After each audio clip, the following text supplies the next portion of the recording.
Alright, so a bit of a recap here for the ones that haven't seen it. Or, it's been a week now, so maybe you forget, but this is the E conversion on the HPI Baja Kraken build, whatever that I got. I'll just give you a little bit of a tour here, and you can see what's going on. Alright, so what we've done so far, we're using the old battery box temporarily. This will come out. I did fit some of my 6S batteries in here. That's really all that'll fit. I might be able to get my 8S's in there, but they're a little bit longer. So I got some foam stuff down here because the motor plate mates up over here, and it kind of sticks up a little bit with some screws and stuff, so I didn't want it to puncture the batteries, so I got some nice thick foam in there. It should help soften it up pretty good. I've got it shoved behind the plate back here to kind of support the back, and I've got a strap up here in the front, so the batteries won't go anywhere unless I have a nasty crash.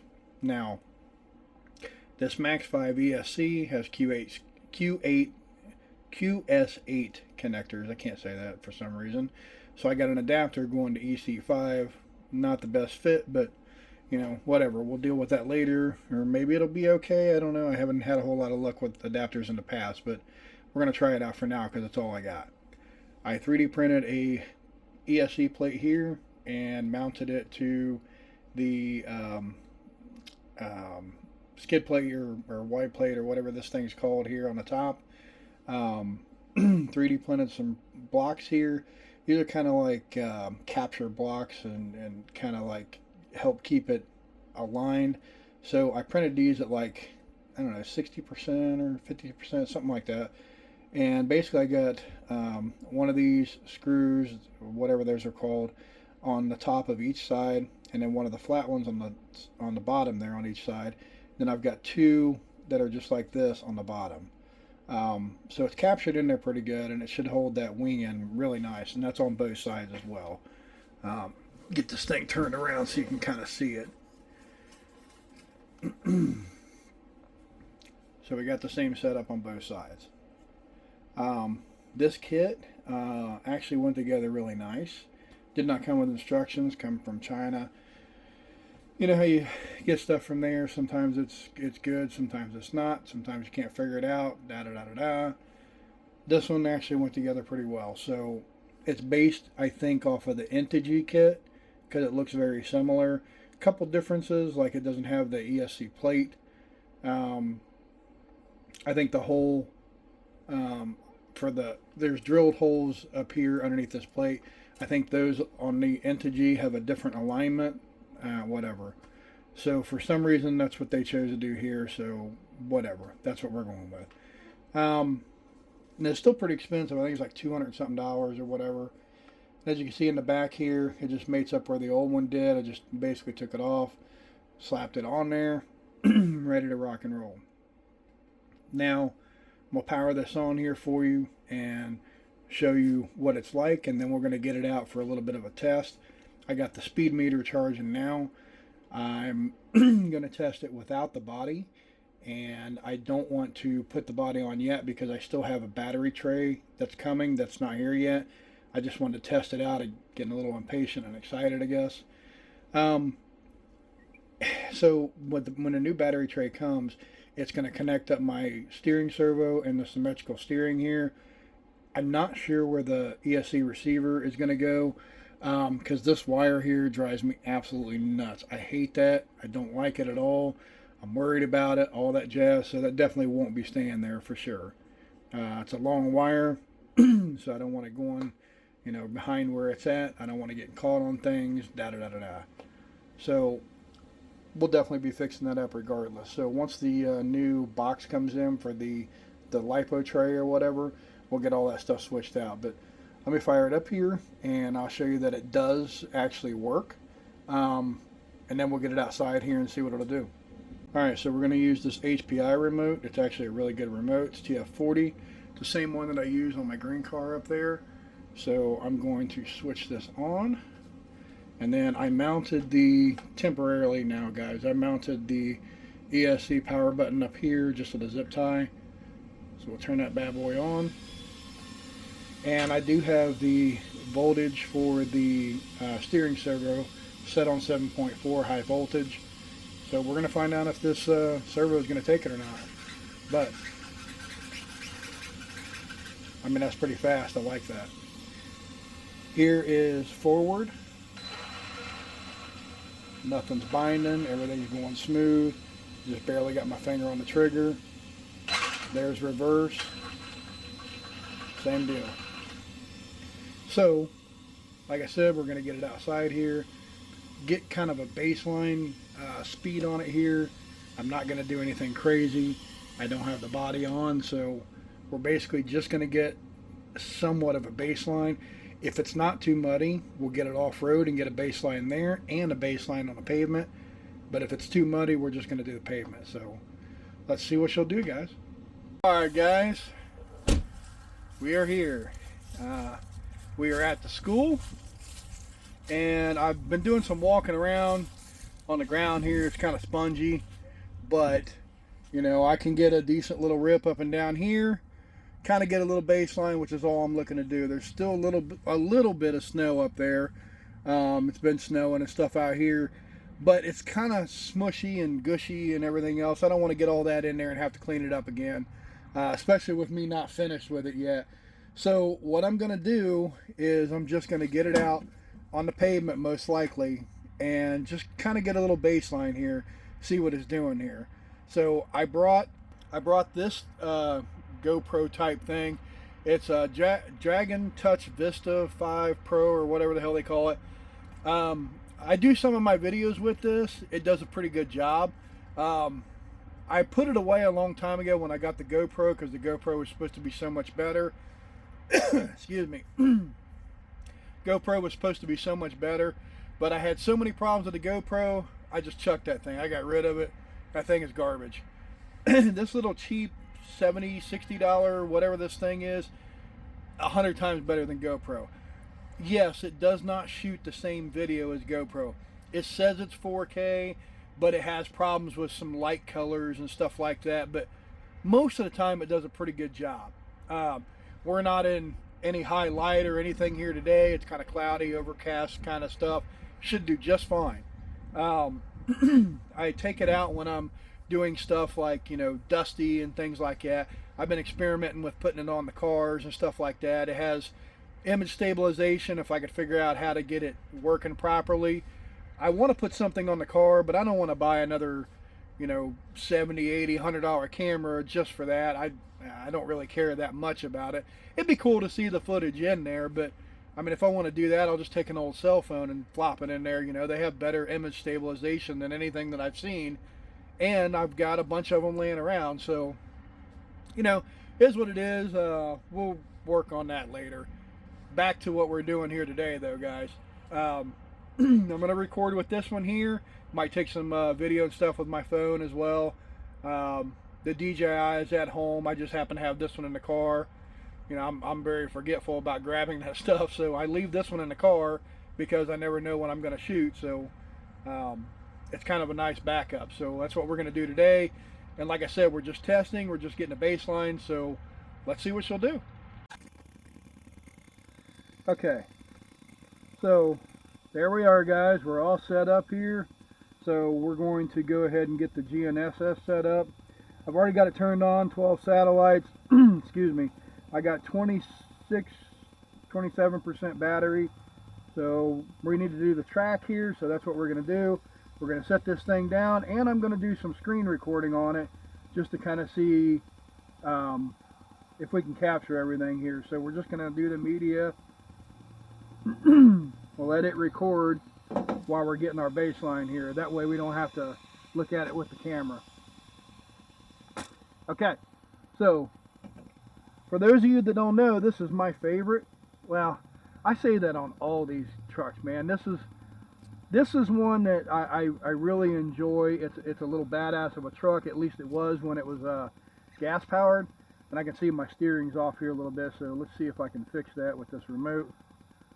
That's a little bit better. It looks like the camber or something's off, but I'll worry about that stuff later. This is one that I take pretty much exclusively off-road. Something like this I would take and I'd jump it, you know, do all kinds of crazy stuff with it, and it would just rip. But we're not doing that today. We're just getting a little baseline. So she's so much quieter. Let's make sure she's running straight. They're straight-ish. Okay, not too terribly bad. Nobody's coming behind me here, so I'm just tooling it down. And I'm not going to go ripping up and down here super fast, guys. That's not what my intentions are here today. I'm just making sure everything's working properly and getting a baseline. So, here we go.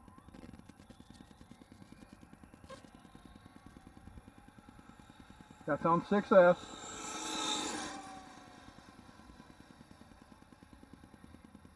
And I don't want to go hitting the motor too hard and heating it up.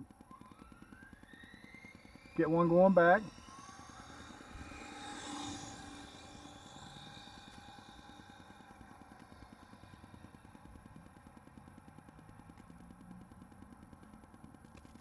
And we'll bring it back and see how we did.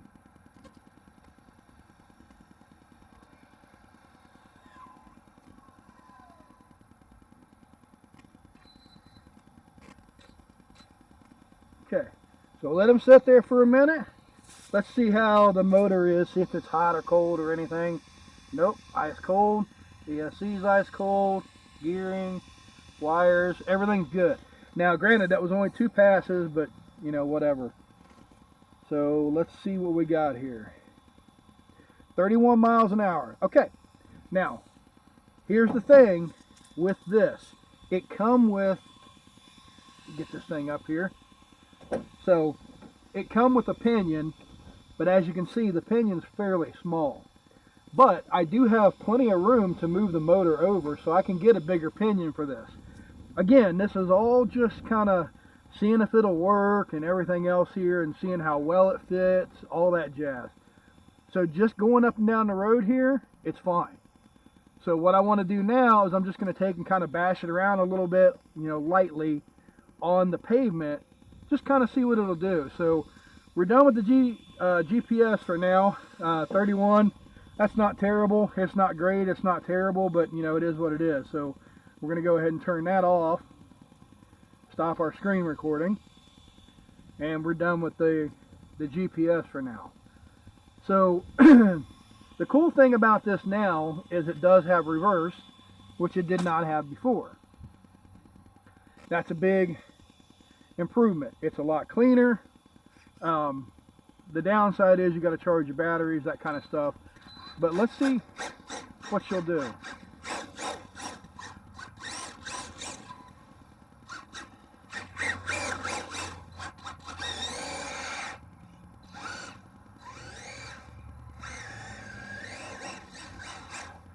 Now, for those of you that don't know, this is a 2-wheel drive model.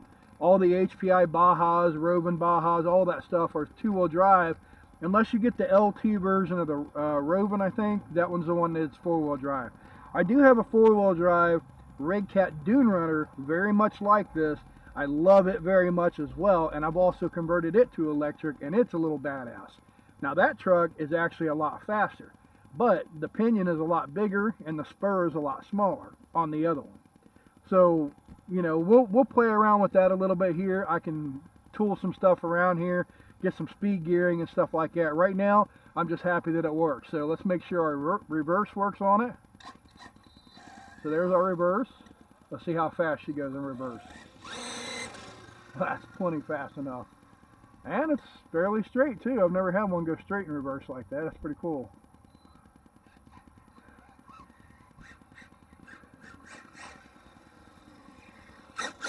Okay, I know I said I wasn't going off-road, but you know me.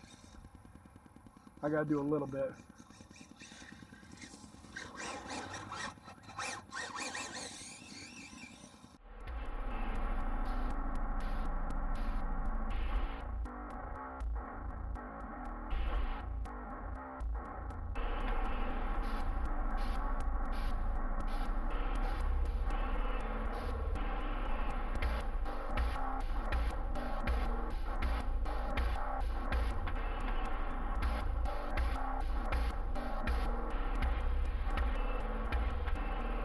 Guys, I think this is going to work just fine. I really do. I can't wait to get my battery tray in here. Let's check out, see if everything's hot or cold or any of that stuff here. So let's check it out. Motor, not even warm. ESC, not even warm. Wiring, everything's fine, really. Nothing's hot. I mean, now granted, it is 30 something degrees out here today. It's not very warm. But I've had systems before really heat up on me. So what that tells me here, guys, and I know I'm just kind of thinking out loud here, so I apologize, and I'm not trying to act like anybody's dumb or whatever here. It's just I'm thinking out loud.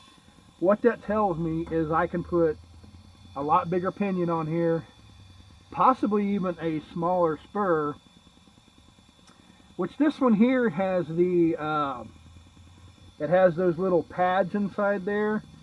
I probably don't even need that anymore, so I could get a different kind of a spur if I could find one or make one or whatever. But I think I can go up quite a bit on that gear. I don't know how many tooth that is there. I think it's only like a 15 or 20, something like that. I think I can easily go up 5 or 6 teeth without hurting anything. And this is only on 6S. This 5 Max 5 will go all the way to 8S. So I got quite a bit of room to play around with it and see where it'll go. So I don't have the punch level turned up or anything like that, but it's getting 31 miles an hour now. I want to get it closer to 50. It doesn't have to be 50 mile an hour, but somewhere in the 40s, like mid 40s or above is what my target is.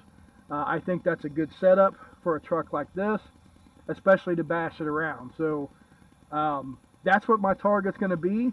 So I'm going to start playing around with gearing and stuff once I get everything else in. And again, I'm waiting on the boxes here, or a box, or I'm not sure how it's going to come. I think it's just one big, where it's all one piece, and then I'll figure out something for that receiver mess that I got there with that big long wire there. I don't like that. We'll get all that taken care of, and in the meantime I'll start looking into gearing here and seeing how big I can go, because this motor here is an 800 kV motor, so I can put quite a bit on there without really stressing the motor out. The ESC is a Max 5. It should easily really be able to take pretty much anything I put on it. I mean, this isn't that heavy of a platform. I mean, with the gas engine out of here, I did save a little bit of weight. Not a whole lot, but the cool thing about it is the weight is more distributed. So I have batteries up here instead of having everything right there. I've got a little bit more towards the front. It's still light in the front. It's always going to be light in the front. It's two-wheel drive. That's just the way they are. But it's more balanced out now. And I think what the next steps are going to be is after I get the stuff on there, I'm going to look in some gearing and kind of go from there, because I'm already pretty happy with the way it's performing. And I know it's not a whole lot that you've seen out here today. I play with it a little bit longer, just kind of off camera here, just making sure everything's working. I don't have any problems. But I'm not going to get crazy with it right now. It's not even finished. I just wanted to kind of test it and see how it's going to do. So, all right, guys, so that's going to be it here. I'm happy. I'd like to be a little bit faster. But honestly, all the conversions I've done and all the little things that I've built and made work and all that stuff, this has been easy. It's pretty much bolt together, done. Guys, it don't get much easier than that. And these things are an absolute blast. I don't care what you put in them. The gas motors, I love the gas motors too. I just wanted something different. I got a ton of them. So it's not like I'm tired of gas or anything like that. I still got a ton of them that has gas, and I'm still going to keep them gas. I'm not going to convert everything. That wasn't the plan. But I can't say it enough, man. This has been easy. It's been fun.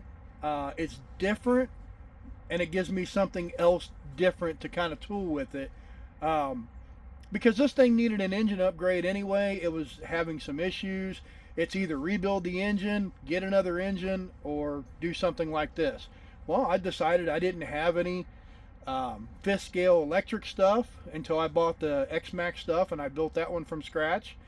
And I figured, well, you know what? I got two trucks that need engines and need all these other parts, and the Dune Runner really kind of kicked me in that direction, because I had to 3D print a lot of stuff for that, and it just worked out great. So I just decided that I'm going to do this with this one too. So what do you guys think, man? I'm pretty happy.